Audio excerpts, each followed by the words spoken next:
Dear friends, আসসালামু আলাইকুম। আমি আবারও হাজির হয়েছি নতুন একটা রেসিপি নিয়ে। আমার আজকের রেসিপি হচ্ছে কাঁঠালের বিচির ভর্তার রেসিপি বা ভাজি রেসিপি। এই রেসিপিটা কিন্তু এই সিজনে সবাই বাসায় একবার হলেও ট্রাই করবেন, দেখবেন রেসিপিটা কত বেশি ভালো লাগে।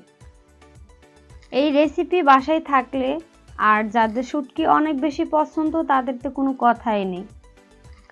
চলুন দেখে আসা যাক এই রেসিপি বানাতে কি কি লাগবে। এখানে আমাদের লাগবে শুটকি, লাগবে রসুন, লাগবে কাঁচামরিচ, লাগবে লাল মরিচ, লাগবে ধনিয়া পাতা, আর লাগবে পেঁয়াজ কোচানো, আর লাগবে কাঁঠালের বিচি। কাঁঠালের বিচিগুলোকে আমি ভালো করে ধুয়ে দেন পরিষ্কার করে নিয়েছি। এগুলো পরিষ্কার করা কিন্তু অনেক সহজ। তারপর এখানে চুলায় একটা প্যান বসিয়ে নিয়েছি। প্যানের মধ্যে আমি দিয়ে দিয়েছি পরিমাণ মতো পানি। আমি পানিটা ফুটিয়ে উঠলেই আমি এখানে দিয়ে দিব কেটে রাখা কাঁঠালের বিচিগুলা। কাঁঠালের বিচিগুলা দিয়ে আমি সিদ্ধ করে নেব। আমি এখানে ঢাকনাটা উঠিয়ে দেখব সিদ্ধ হয়েছে কিনা। এখনো কিন্তু পুরোপুরি সিদ্ধ হয়নি।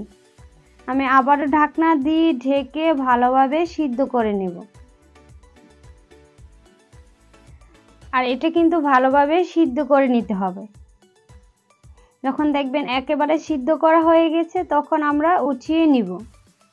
উঠিয়ে ঠান্ডা করে নিব। ঠান্ডা করে আমি এখানে একটা ব্লেন্ডার জার নিয়ে নিয়েছি। এখানে দিয়ে দিব সবগুলা কাঁঠালের বিচি, তারপরে দিয়ে দিব লাল মরিচ, তারপরে দিয়ে দিব 3টা রসুনের কোয়া, দেন দিয়ে দিব কাঁচামরিচ, তারপরে পেঁয়াজ কুচি, দেন দিয়ে দিব শুটকিগুলা। আমি এখানে 3টা শুটকি নিয়ে নিয়েছি। সবগুলো উপকরণ একসাথে আমি ব্লেন্ড করে নেব। আপনারা চাইলে শিলপাটায়ও বেটে নিতে পারেন। দেখেন, যখন দেখবেন ব্লেন্ড করা হয়ে গেছে তখন আমরা চুলায় একটা প্যান বসিয়ে তারপরে সয়াবিন তেল দিয়ে দিব। তেলটা গরম হয়ে আসলে তারপরে এখানে আমি দিয়ে দিব 5-6টা রসুনের কোয়া কুচি করে নিয়েছি। দেন দিয়ে দিব 4-5টা পেঁয়াজ কুচি করে নেওয়া। নিয়ে আমি পেঁয়াজ আর রসুনটাকে একটু নরম করে ভেজে নেব। লাল লাল করে ভাজার প্রয়োজন নেই, একটু নরম করে ভেজে নেব। ভাজা হয়ে গেলে এখানে দিয়ে দিব 1/2 চা চামচের কম আদা বাটা, 1/2 চা চামচ রসুন বাটা, 1/2 চা চামচের বেশি দিয়ে দিব পেঁয়াজ বাটা। দিয়ে আমি সবগুলো উপকরণ ভেজে নিব যতক্ষণ না পর্যন্ত গন্ধটা চলে যাচ্ছে। ভাজা হয়ে গেলে এখানে দিয়ে দিব একটু পানি দিয়ে তারপরে আমি মশলাটাকে কষিয়ে নিব। এখানে দিয়ে দিচ্ছি 1/2 চা চামচ হলুদের গুঁড়া, আর দিয়ে দিচ্ছি ধনিয়ার গুঁড়া 1/2 চা চামচ, আর দিয়ে দিচ্ছি স্বাদ মতো লবণ। দিয়ে আমি সবগুলো উপকরণ ভালো করে কষিয়ে নিব।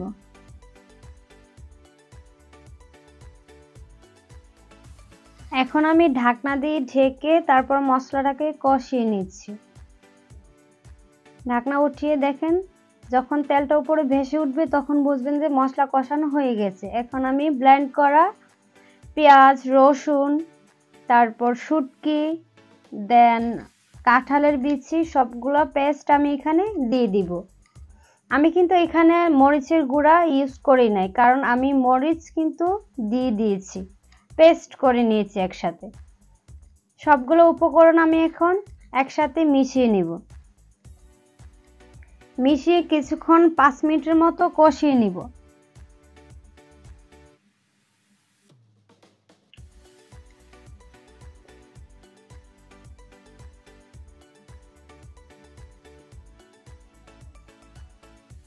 দেখেন, যখন এভাবে কষানো হয়ে যাবে তখন আমরা এখানে অল্প একটু পানি ব্যবহার করব। মানে এখানে বেশি পানি দেওয়ার কোনো প্রয়োজন নেই, অল্প পানি দিলেই দেখবেন যে রান্নাটা হয়ে যাবে। 5 মিনিট রান্না করার পর এরকম হয়েছে। তখন এখানে দিয়ে দিব রসুন কুচি। রসুন আমি 5-6টা কোয়া রসুন কুচি করে নিয়েছি, আর দিয়ে দিব 4টা কাঁচামরিচ। তারপরে এখানে দিয়ে দিব ধনিয়া পাতা, দিয়ে আমি ঢাকনা দিয়ে ঢেকে আরো 5 মিনিট রান্না করে নেব। 5 মিনিট পর আমি সবগুলো উপকরণ একসাথে মিশিয়ে নিব। এখানে আর ঢাকনা দিতে হবে না, এখন ঢাকনা ছাড়াই রান্নাটা শেষ করে নিব। তারপর এখানে আমি দিয়ে দিব 2টা লেবু পাতা। লেবু পাতা দিলে অনেক বেশি ভালো আসে এই শুটকির ভর্তা ভাজিটা। লেবু পাতার যে ঘ্রাণ ওইটা কিন্তু শুটকির ভর্তার স্বাদ দ্বিগুণ বাড়িয়ে দেয়। এভাবে ঢাকনা উঠিয়ে নেড়েচেড়ে রান্নাটা শেষ করে নিব। আমার রান্না কিন্তু একদম শেষ। এখন আমি সার্ভ করে দেখাচ্ছি। এখন কিন্তু কাঁঠালের সিজন, আর এই সিজনে কিন্তু এভাবে ভর্তা বানিয়ে একবার হলে ট্রাই করে দেখবেন বাসায়। আর যদি বাসায় ট্রাই করেন তাহলে আমাকে অবশ্যই কমেন্ট বক্সে কমেন্ট করে জানাবেন যে ভর্তা ভাজিটা কেমন হয়েছিল। আর সবাই ভালো থাকবেন, সুস্থ থাকবেন। নেক্সট ভিডিও পাওয়ার জন্য আল্লাহ হাফেজ।